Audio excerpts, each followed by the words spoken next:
Ladies and gentlemen, ich beginne auf Deutsch.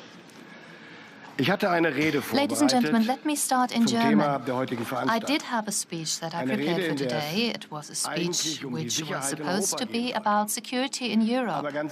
But to be honest, I cannot start my speech in the way that I originally intended to. I am a staunch believer in the Transatlantic Alliance, and I am a staunch ally and friend of America. The American dream is something that has always fascinated me and influenced me, and this is why I cannot just ignore what we heard before. I cannot not comment on the speech we heard by the US Vice President. We fight for your right to be against us. That is the motto, one of the mottos of the Bundeswehr, and it stands for our democracy.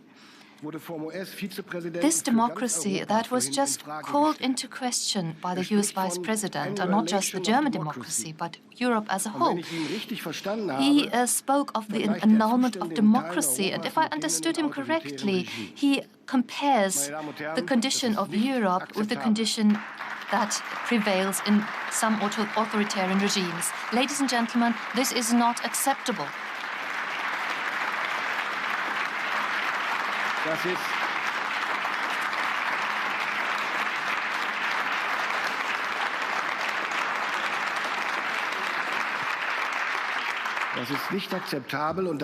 This is not acceptable.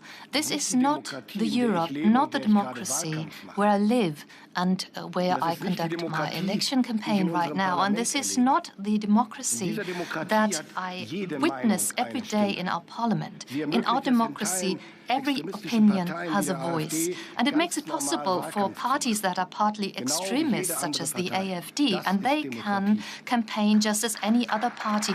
This is democracy.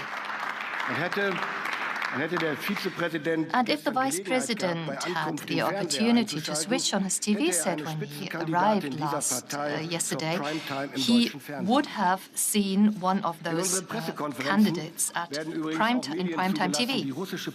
By the way, we even admit media that spread Russian propaganda, and the representatives of the federal government answer their questions. Nobody is excluded. But democracy does not mean that a vociferous minority will automatically be right, and they cannot decide what truth is. It does not mean that anyone can say anything, and democracy must be able to defend itself against extremists that try to destroy it. I am happy to live in Europe where this democracy is defended every day against its internal and external enemies.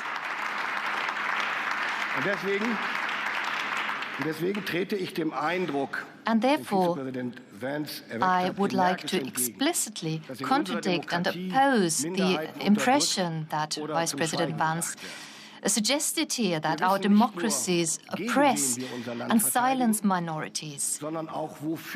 We not only know against whom we defend our countries, but also what we defend it for. It's for democracy, for freedom of opinion, for the rule of law, and the dignity of each and every one, ladies and gentlemen. Ladies and gentlemen, but unlike the Vice President, I would also like to focus my speech on the most pressing questions of European and transatlantic security. The last days have confirmed what many had speculated for months. The United States are pushing for a quick peace settlement between Russia and Ukraine, and they expect Europe to take the lead in securing any agreement that follows.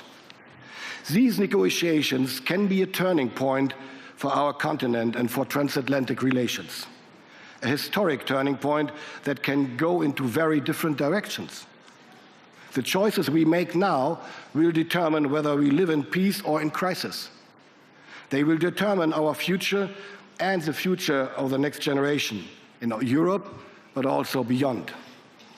We must ensure that Ukraine is not left alone, ladies and gentlemen, because one thing remains unchanged. There will be no lasting peace in Europe without a strong and free Ukraine. There will be no sustainable rules-based order if aggression prevails. We must equally make sure that Russia does not emerge from this war as an even bigger threat than before. A fragile peace that only postpones the next war is not an option. Yesterday, there was strong consensus among NATO allies that imperialist powers will only respond to deterrence and strength, be it in Europe or in the Indo-Pacific. Therefore, we must and we will negotiate from a position of strength. Three things are crucial for that. First, European and Ukrainians must play an active part in the negotiations. Only united we will be able to stand strong. Only united will we negotiate a stable and long-lasting peace. Second, Ukraine needs to negotiate from a position of strength. Germany will therefore remain the largest supporter of Ukraine on this continent. And we will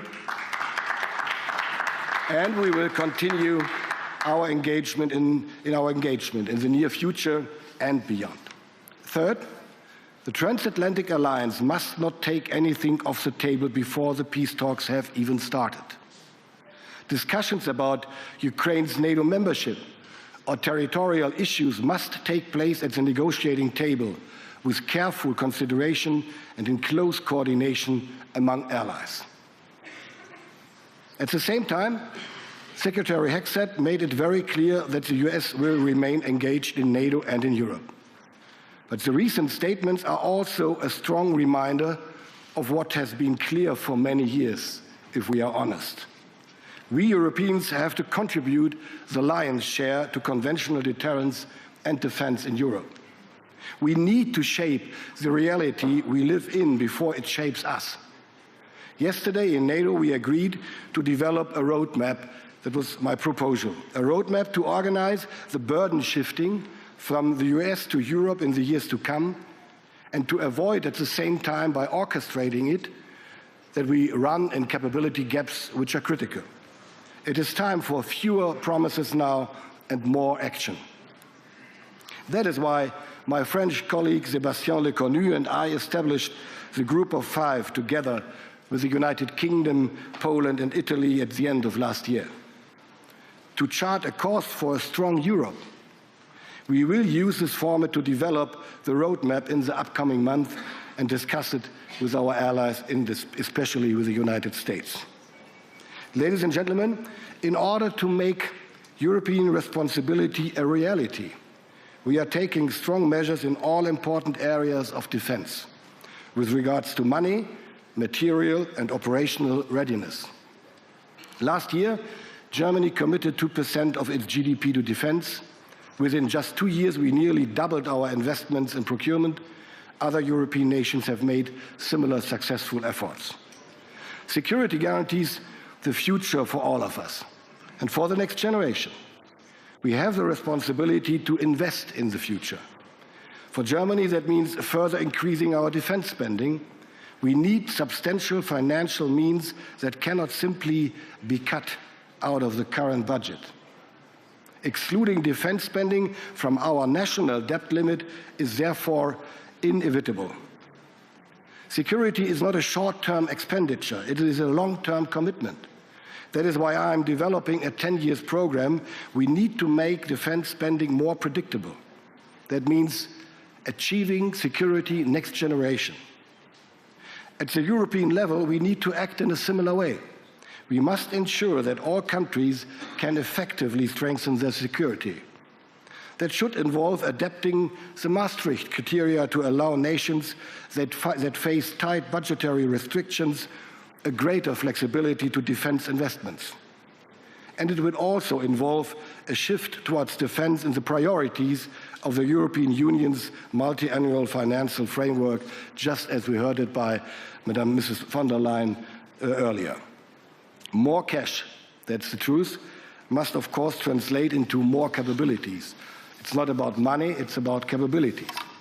Germany launched a defense industry strategy to create the right political, economic and regulatory framework to quickly make our defense industry more innovative, agile and resilient.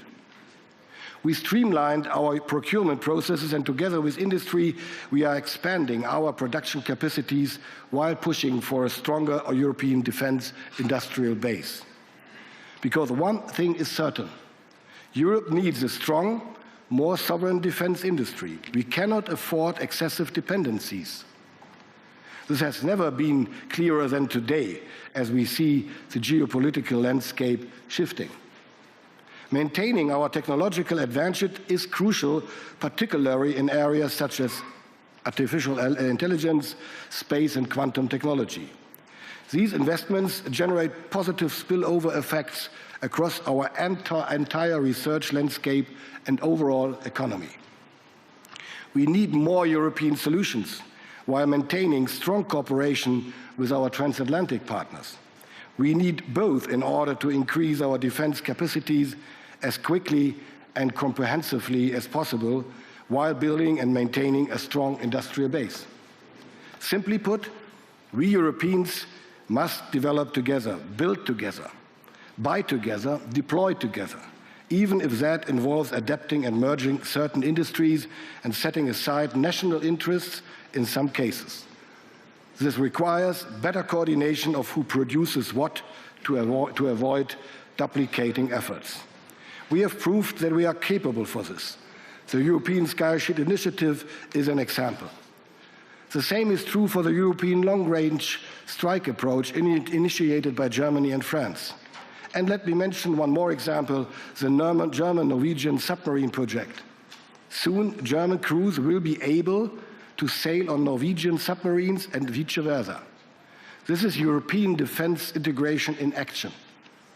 We are inviting additional nations to join, also from across the Atlantic.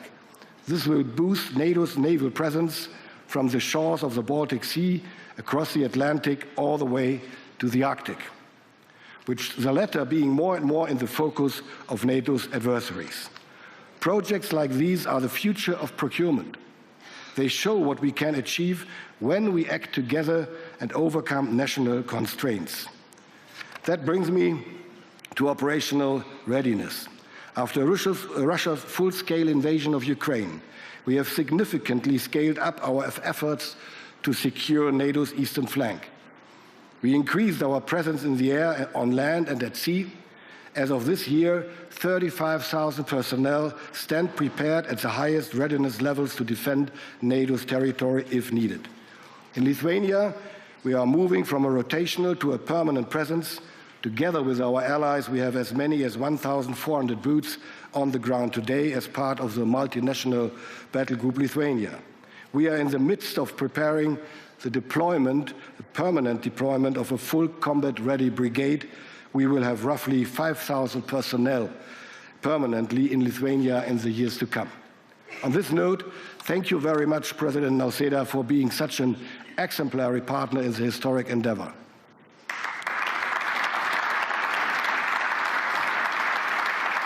But our commitment on the eastern flank does not and will not stop in Lithuania, also and especially after a potential peace in Ukraine. We are well aware Russia will remain a threat. We are assuming more leadership responsibility in the multinational core, Northeast, to bolster deterrence and defense in the region. This is a true example of our shared commitment to security. Ladies and gentlemen, this week has a week of decision. Next week, it will be the German voters that will make a choice. A lot is at stake in this election. I trust that the German voters will send a strong message. Germany will remain a reliable ally. Germany will continue to work towards a stronger and more secure Europe. And Germany will continue to take on more responsibility and leadership in Europe. The challenges of the coming months and years will be enormous, but so is our ability to tackle them.